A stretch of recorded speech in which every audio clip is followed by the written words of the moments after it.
Welcome to the Storyaday podcast. This is Julie Duffy from storyaday.org, encouraging you to be a writer every day, not someday. Good morning, good evening, good afternoon. Julie from Storyaday here. This week I want to talk about 7 myths about revision. We're doing our critique week in the Superstars group, and for anyone else who joined us this week, so I'm thinking a lot about revision. And I've done this a lot now. I've been working with critique groups for more than 12 years. So I've got some thoughts. There's a lot of things that I hear over and over again about revision that I think are just myths or half-truths at the best. And I wanted to address 7 of them today. So let's get started. One of the most pernicious myths that we don't really talk about, it's just kind of there in our heads, is that revision is all about seeing where you failed. And it's not. It can also be, as I talked about last week, seeing where you're succeeding. And that can be helpful. Getting other people to look at your work can be helpful for that, because we do tend to be a little hard on ourselves in general. Unless, once you've got a certain amount of skill and practice and experience at this, it can be very easy to see what you're doing wrong and less easy to see what you're doing well. So remember, it's not all about seeing what you're doing wrong. Some of it is about finding the bits that are really working and making sure you don't cut them out. It's also, though, about seeing the things that you're doing wrong, and fixing them. But it's important to work on that mindset of celebration, of seeing this as a triumph. When you notice a glaring error in one of your works, somebody's pointed something out, or you've noticed something about your writing in the past that really isn't adding to the stories.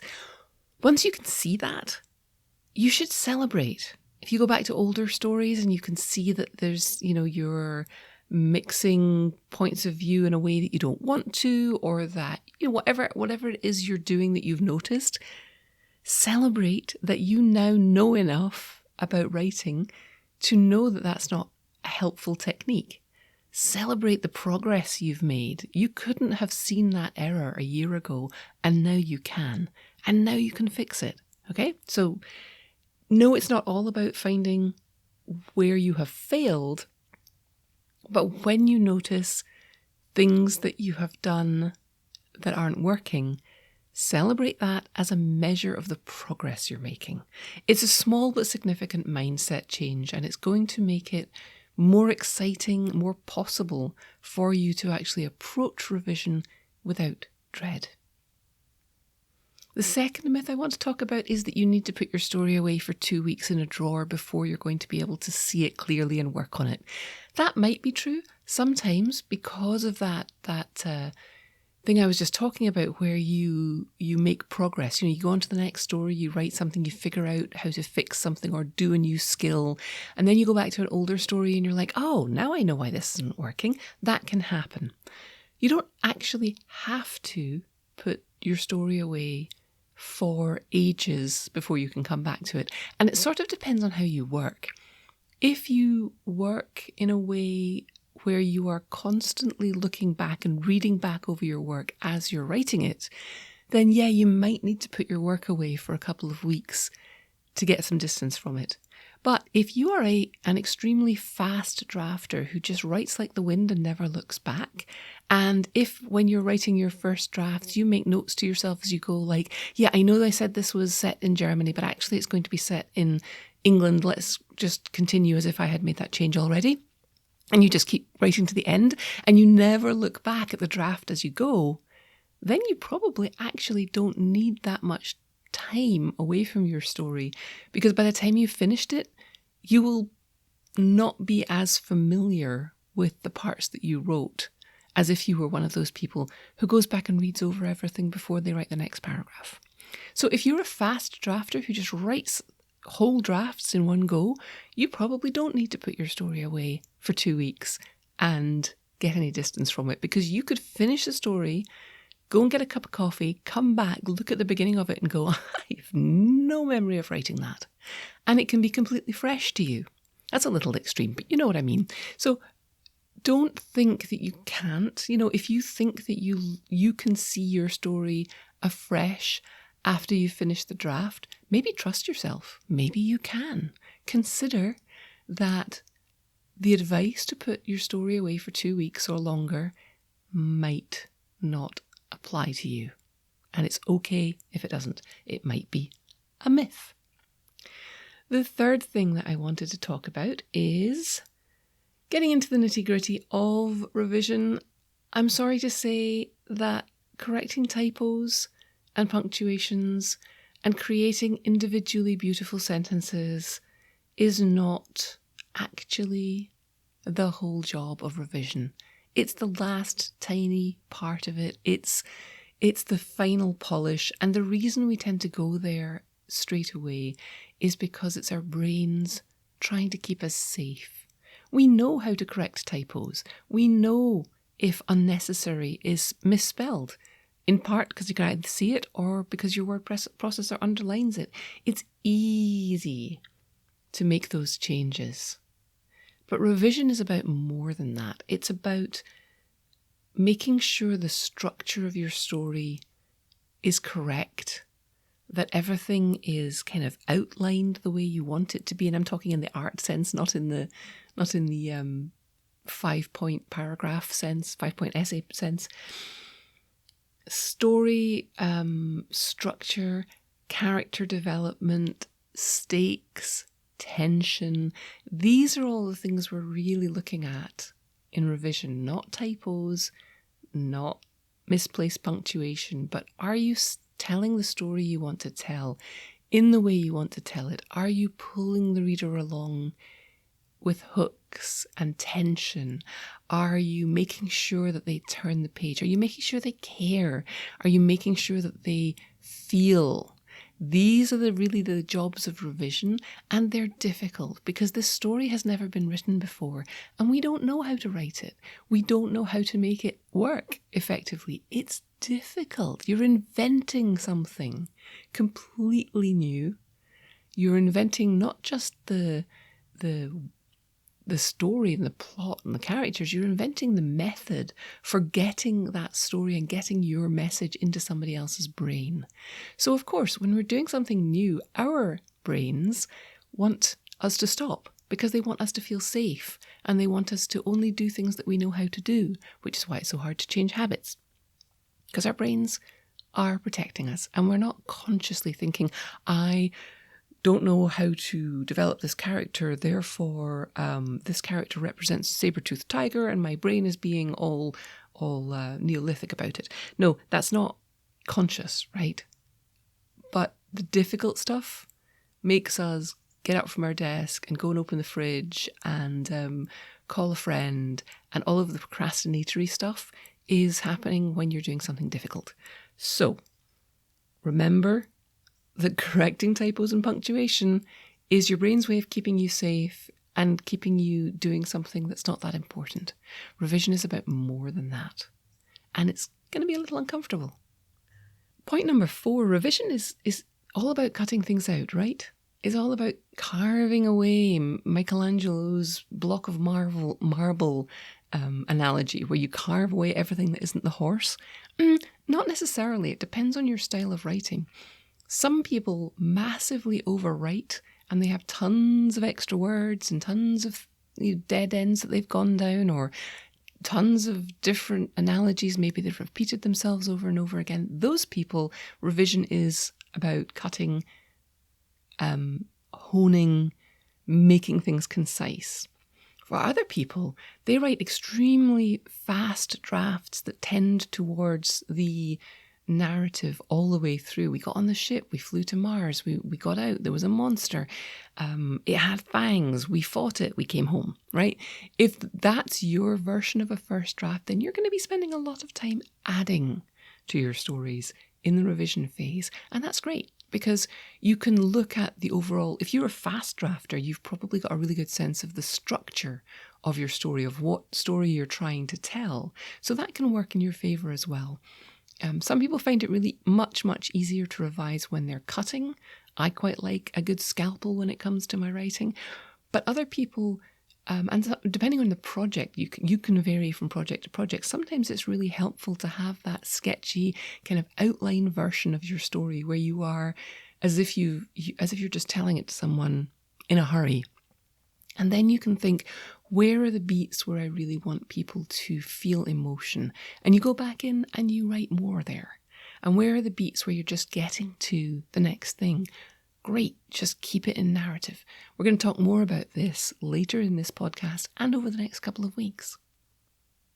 The next point is that you don't have to listen to anyone who tells you that you have to do this or you can't do that. Especially when they talk in those absolutes, feel free to narrow your eyes and close your ears. You can write third person omniscient, you can head hop, you can write flashbacks, you can start with a prologue, you can write the other, and you can have 5 points of view. It might be harder to do it well. It might be out of fashion. It might offend some people. It might be harder or impossible to find someone who wants to publish your work if you ignore what's in. But you have to ask yourself, do you want to do this difficult work of writing, this challenging, exhausting, thrilling work of writing just to write something that anyone could have written? Or do you really want to write the story that you can write, that only you can write? Do you want to experiment? Do you want to make good art? Or do you just want to write something that anyone could have written? It's hard to write, and it's too hard for you to write things that you don't really care about, that you feel you're compromising on. Unless commercial success is the only thing you're concerned with, and yes, there's a place for learning from other people, but I think you have to, it's okay to give yourself permission to do the things that people are telling you not to do. In part, you might be like me. I'm the kind of person who needs to know why I'm not allowed to do things. Like, you can tell me not to stick my fingers in the socket, but it's going to sit more clearly in my brain if you tell me the consequences of why I shouldn't stick my fingers in an electricity socket. It's really going to stick in my head if I actually try it. Not everything is that extreme. You don't have to try all of the things that, if it's been explained to you why you shouldn't head hop and it makes sense to you, then don't do it. If it's been explained to you and you think, ooh, that's really interesting, I bet I could make that work, then try it. I watched the new documentary about the Velvet Underground. I watched the beginning of it recently. And those people did not care about making you uncomfortable, about trying things that hadn't been done before, about being unconventional. And they were all about making art. And they were also interested in being rich and famous. So there's a way to do both if you want to be rich and famous, but being true to your art and unique and doing the things that feel right to you is important. So when somebody says to you that you can't do this or you must do that in your writing, consider the advice, but consider your aims and consider what sounds fun and what excites you, and whether you want to break some rules, and whether you're willing to work harder because it might be more difficult, and whether you're willing to take longer to be successful commercially because you might have to wait for people to catch up to your ideas. All of these things. This is not science and this is not commerce, this is art. There's another myth about revision that says don't revise as you go. So I talked about this a little bit in talking about getting distance from your work. Some people do revise as they write. They might read the previous paragraph, make some tweaks, or they might go back to the beginning and read yesterday's work and make some tweaks before they continue on today's work. That can work. The advice not to do that is often given because doing that can, for some people, stall them. and stop them from ever making any progress in their story, stop them from ever getting to the end. But it's entirely up to you. If that's working for you, if you need to sit down in the morning and read yesterday's work so that you can familiarize yourself with where you were going and what you were planning, and maybe find a sentence in there that you didn't remember you'd written, and oh look, there's an image that I could use in today's writing and build on, and maybe that works for you. The trigger, I think, is if you are revising as you go and you are not finishing, and you're getting stuck on openings, and you're not pushing through the difficult middle, and you're not figuring out a way to tie up all of your loose ends and end the story, then this advice to not revise as you go might be worthwhile. But it's not black and white. It might be a myth for you. Maybe you should revise as you go. Pay attention to what works for you and just, tweak. Really pay attention to the things that you've tried and what works and what stalls you. None of it means that you aren't a writer, can't be a writer. None of it means that you're doing it wrong. You're figuring out what works for you as a writer, what works for you as an artist. And the biggie in revision, the advice that everybody gets as a writer, is show, don't tell. And it's a really convenient phrase that is also an infuriating phrase because it's shorthand. And once you kind of understand what it means, it becomes easier to use that phrase, that irritating phrase, because you get it. But for people who don't yet see what it means, it can be really, really unhelpful. So my interpretation of show, don't tell is the difference between a passage that tells something in your story in narrative. Something like, I was walking down the street the other day and I met Beth, and then we went for coffee, and then we talked about our children, and then I got in my car and I drove to and the next town over, and I had lunch with my friends, and one of them had pizza and one of them had a salad, and that's me telling you what happened.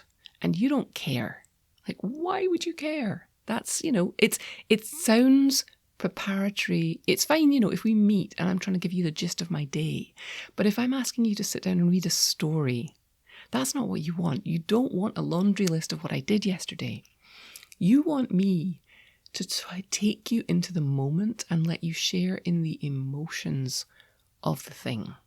So I could tell you that I walked in from the day was so bright, one of those bright autumn days where you can wear sunglasses, but the sun is still it's low in the sky and it's still going to pierce your eyeballs with a painful bright light. And then you walk into the shadow and it's like being plunged into darkness. And I opened the door of the coffee shop, which always seems to open the wrong way for some reason. And I settled my mask over my nose, but I could still smell the mixed aromas of the ground beans and the bacon that they were cooking for someone's breakfast. And the music was a soft Lou Reed song.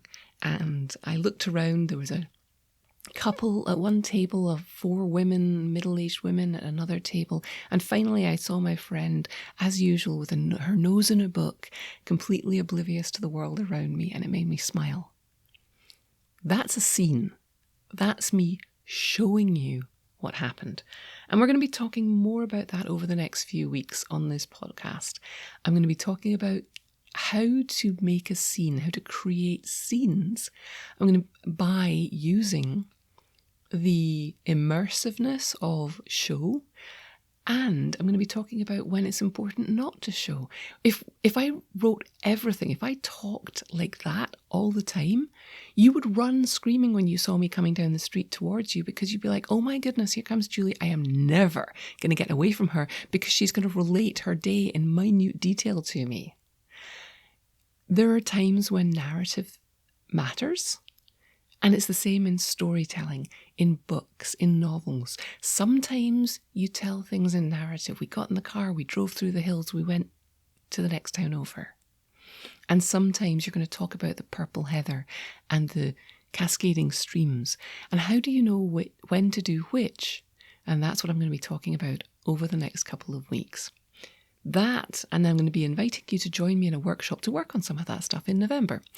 But for now, those are my 7 myths about revision. Myth number 1, it's all about seeing where you failed. It's not. Myth number 2, you need to get distance from your work by leaving it in a drawer for a couple of weeks. You might not. Correcting typos and punctuation is what revision is all about. It's all about cutting things out. No, you might be adding things, especially if you're an extremely fast drafter. You don't have to listen to anyone who tells you that you can't do X or you must do Y. Don't revise as you go. You can revise as you go. It depends on your style. And you must always show, not tell. We're going to talk more about that in the next few weeks. Those are my 7 revision myths. I'll be back in a minute with a new writing prompt. I hope that you will write fast. I hope that you will write with abandon. And I hope you'll have some fun. If you want to learn to write, don't read another book or article. Start writing. I'm here to invite you to consider the Storyaday 3-day challenge. It's a challenge and a workshop that gets people writing and completing stories in just 3 days. And it works. I'm fanatical about getting more and more diverse stories into the world, and I think yours should be among them. If you're feeling the pull to write or level up your storytelling, let me hold your hand through 3 days of short story writing. Check out the 3-day challenge at storyaday.org/3DC. Welcome back, and here is this week's writing prompt, and it's called the Postmodern Pop Song. And the prompt is to write a list of song titles that you'd actually be interested in listening to, and then write the story behind the song for one of them. I don't know about you, but after I got out of my teens, I noticed that it seemed like nobody was writing or at least playing songs for me anymore. There's a stage of life beyond your teens where you're not so interested in falling in love and having your heart broken. You've learned a lot of the lessons that pop singers seem to be struggling with. Maybe you're happily married. Maybe the things that you struggle with are things other than love and where to go on a Saturday night.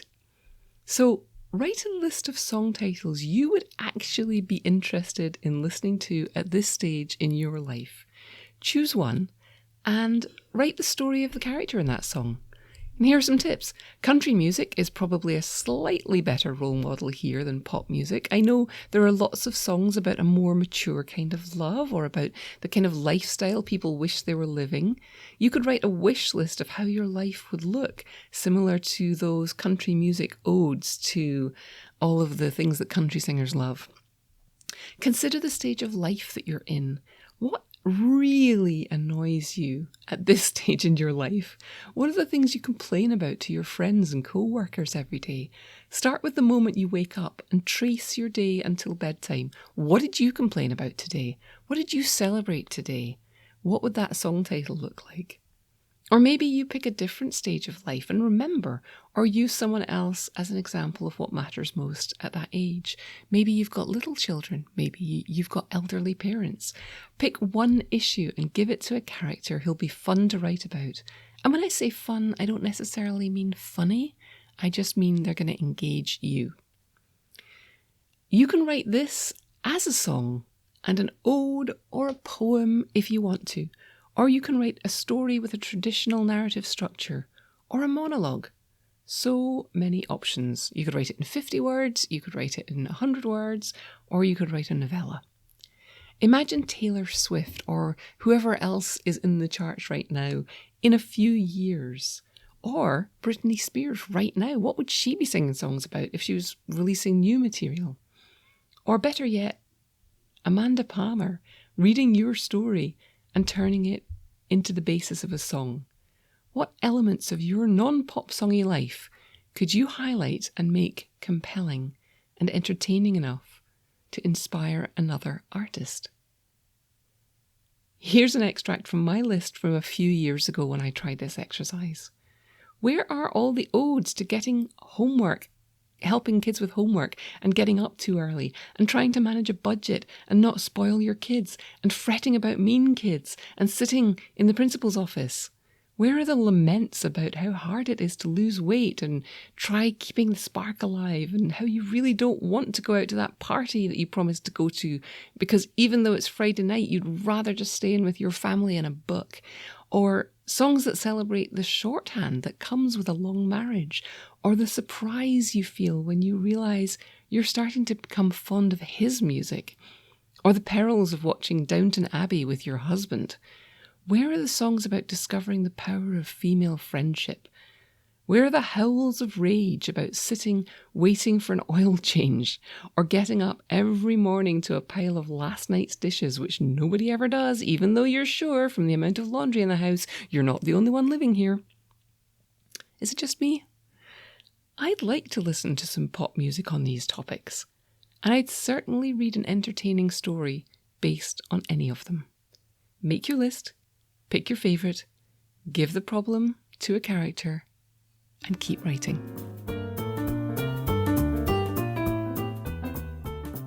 Thanks for listening. Why not come over to the blog at storyaday.org and check out this week's writing prompts and articles.